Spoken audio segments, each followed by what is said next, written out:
할렐루야. 사랑하는 필그림 선교교회 성도 여러분들, 예수님과 멀어지게 된 45가지 이유 25번째 인색함에 대한 나눔을 이 시간 나누도록 하겠습니다.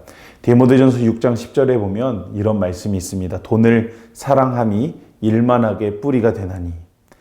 또 고린도전서 6장 10절에 보면 또한 이런 말씀이 기록되어 있습니다. 도적이나 탐욕을 부리는 자나 술 취하는 자나 모욕하는 자나 속여 빼앗는 자들은 하나님의 나라를 유업으로 받지 못하리라.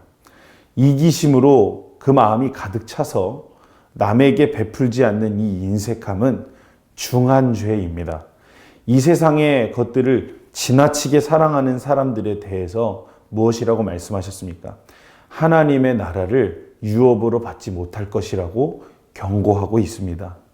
골로새서 3장 5절에서 6절 말씀을 보면 이렇게 말씀을 하고 있는데, 땅에 있는 지체를 죽이라. 곧 음란과 부정과 사욕과 악한 정욕과 탐심이니 탐심은 우상 숭배니라. 이것들로 말미암아 하나님의 진노가 임하니라. 이렇게 기록되어 있습니다. 이기심, 인색함, 탐심은 우상 숭배와 같습니다. 이 사람들에게는 이 땅에서도 하나님의 진노가 내리기 때문에 여러분, 우리는 어떤 대가를 치르고서라도 인색함에서부터 우리는 벗어나야 합니다. 사실 모든 사람들에게는 다소 이 인색함이라는 것이 그 마음속에 있습니다. 다만 어떤 사람들의 경우에는 그것이 겉으로 잘 드러나지 않을 뿐이고, 드러난다 하더라도 검소함이나 알뜰함 같은 해가 없는 모습으로 드러날 뿐입니다. 진짜 문제는 어디에 있느냐? 이 인색함의 정체가 드러날 때 있는데, 그 순간이 언제냐면 바로 남에게 베풀 그 순간입니다. 인색한 사람은 남에게 베푸는 일을 아주 힘겨워합니다. 심지어 자신의 소유가 넘쳐날 때도 남에게 주기 아까워하고 싫어합니다. 이것은 무엇을 의미합니까? 언젠가 썩어 없어질 이 땅의 것들에 그 마음이 묶여 있다는 것이죠.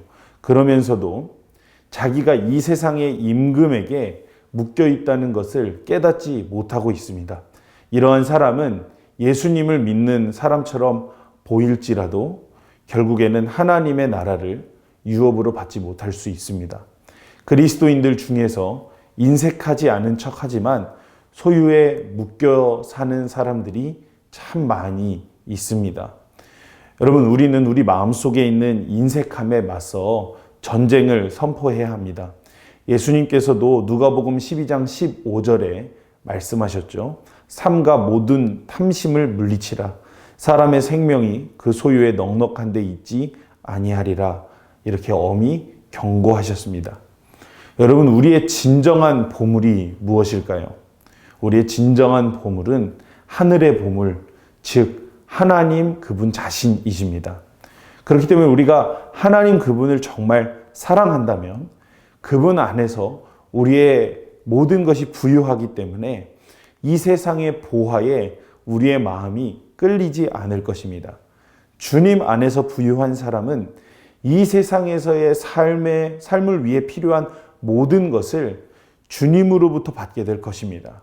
주님을 위해 이 세상의 것들을 내려놓고 또한 우리가 베푼다면 주님이 우리에게 영원한 상급과 보물을 주실 뿐만이 아니라 이 땅에서 우리의 삶에 필요한 모든 것도 풍성히 채워주시는 것이죠.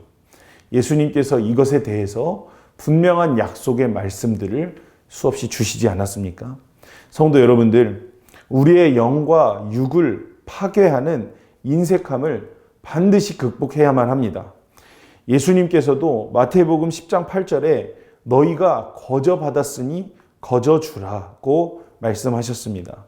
또 누가복음 6장 38절에 주라 그리하면 너희에게 줄 것이니 곧 후이되어 누르고 흔들어 넘치도록 하여 너희에게 안겨주리라. 이렇게 말씀하셨습니다. 여러분, 예수님이 말씀하신 이 말씀을 정말 믿으십니까? 여러분, 우리는 소유에 대한 집착을 떨쳐버리고 과감히 베풀 줄 알아야 합니다.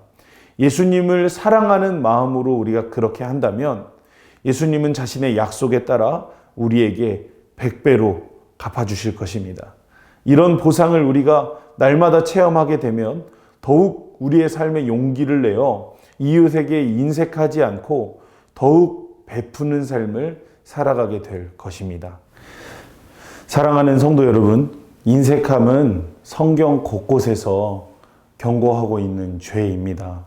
우리가 받은 것들이 얼마나 크고 놀라운 것인지를 여러분 우리는 기억해야 됩니다. 그것을 기억할 때 우리는 다른 사람들에게 인색하지 않을 수 있습니다. 여러분 오늘 꼭 점검해 보시기를 바랍니다. 나는 하나님 앞에 인색한 사람이지 않은가? 주님의 진리 앞에서 이것을 들여다보시는 하루, 그래서 회개하시는 하루, 또 이웃에게 실제적으로 나누고 베풀 수 있는 은혜가 있으시는 이 하루가 되시기를 예수님의 이름으로 축복합니다.